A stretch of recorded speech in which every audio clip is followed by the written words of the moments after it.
नमस्कार मंडळी राज्य सरकारने कर्जमाफीचा निर्णय घेतला आणि त्यानंतर प्रक्रिया सुरू झाली। राज्यातील शेतकऱ्यांना 2 लाख रुपयाची कर्जमाफी करू असं सुद्धा सांगण्यात आलं। एकंदरीत जर कर्जमाफीचा विचार करायचा झाला तर शेतकऱ्यांची कर्जमाफी 30 जून पर्यंत केली जाईल असं सुद्धा एक आश्वासन देण्यात आलं होतं। परंतु 30 जून झाल्यानंतर सुद्धा शेतकऱ्यांची कर्जमाफी होत नाही। एकंदरीत शेतकऱ्यांची कर्जमाफी आता कधीपर्यंत केली जाणार अनेकाला पडलेला प्रश्न आहे। शेतकऱ्यांना केवायसी करावी लागणार का? कशा पद्धतीने 2 लाख रुपयाचं कर्ज माफ केलं जाईल याचीच माहिती घेणार हा व्हिडिओ।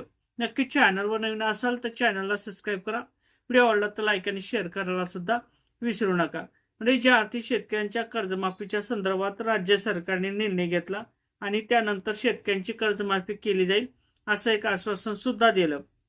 30 जून नंतर शेतकऱ्यांच्या कर्जमाफीच्या संदर्भात विचार केला जाईल असं सुद्धा बोलण्यात आलं होतं। परंतु आता 30 जून झाल्यानंतर सुद्धा शेतकऱ्यांची कर्जमाफी अद्याप झाली नाही। आता 5 जुलैपर्यंत शेतकऱ्यांची कर्जमाफी केली जाईल, पहिली यादी प्रकाशित केली जाईल असं सुद्धा मुख्यमंत्री फडणवीस आणि कृषी मंत्री बर्णे मामा यांनी स्पष्ट केलेले। त्यानंतर आता अग्रिस्टिक सुद्धा महत्वाचा एक घटक आहे। कर्जमाफी जर तुम्हाला पाहिजे असेल तर तुमची फार्मर आयडी महत्वाची असणार आहे। अग्रिस्टिक हा महत्वाचा घटक आहे। कर्जमाफीची जर प्रक्रिया करायची असेल तर त्याची प्रक्रिया ही फार्मर आयडीच्या बेसवरती केली जाणार आहे। म्हणजेच काय तर शेतकऱ्यांना फार्मर आयडी जर काढलेली असेल तर ही माहिती पूर्णपणे जोडली जाणार आहे। त्याची जमीन किती, त्याचं कर्ज किती, ही सगळी माहिती त्या शेतकऱ्यांची त्या खात्याला जोडली जाणार आहे। आणि फार्मर आयडी महत्वाचा आहे। अशा पद्धतीची माहिती कृषी अधिकारी असतील, जिल्हा अधिकारी असतील यांच्या माध्यमातून वारंवार देण्यात येत आहे। त्यानंतर जर आतापर्यंत आपण फार्मर आयडी काढला नसेल तर तो फार्मर आयडी काढून घ्या। आता 2 लाख रुपयाची कर्जमाफी ही सुरू केली जाणार आहे आणि 5 जुलै नंतर शेतकऱ्यांच्या कर्जमाफीची पहिली यादी प्रकाशित केली जाईल असं सुद्धा सांगण्यात आलेलं आहे। परंतु आता जे काही कर्जमाफीची प्रक्रिया असेल ही कर्जमाफीची प्रक्रिया किचकट झालेली होती आणि ही किचकट प्रक्रिया सोडवण्यासाठी रोहित पवार असेल किंवा विरोधी पक्ष असेल यांच्या माध्यमातून सुद्धा शेतकऱ्यांची 2 लाख रुपयाची कर्जमाफी ही सरसकट करण्यात यावी अशी मागणी केली जात होती। परंतु राज्य सरकारने कोणत्या प्रकारचा निर्णय घेतला नाही किंवा माहिती सुद्धा दिली नाही।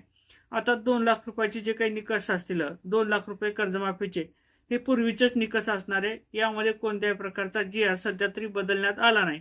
2 लाख रुपयाच्या कर्जमाफीसाठी शेतकऱ्यांना केवायसी सुद्धा करावी लागणार आहे आणि जर तुमचं कर्ज 2 लाख रुपयाच्या वरती असेल तर ते ओटीएस पद्धतीने तुम्हाला भरावे लागणार आहे। म्हणजे जर काही 2 लाखाच्या वरती तुमचं 50,000 रुपये जरी कर्ज असेल, 2.5 लाख रुपये असेल तर वरचे 50,000 रुपये तुम्हाला भरावे लागतील आणि त्यानंतर 2 लाख रुपये तुम्हाला माफ केले जातील अशी एक माहिती आता कृषी विभागाच्या माध्यमातून किंवा जे काही सहकारी संस्था असतील, जे काही परदेशी यांच्या नेतृत्वात समिती गठीत केलेली त्यांच्या माध्यमातून सध्या माहिती दिली जात आहे।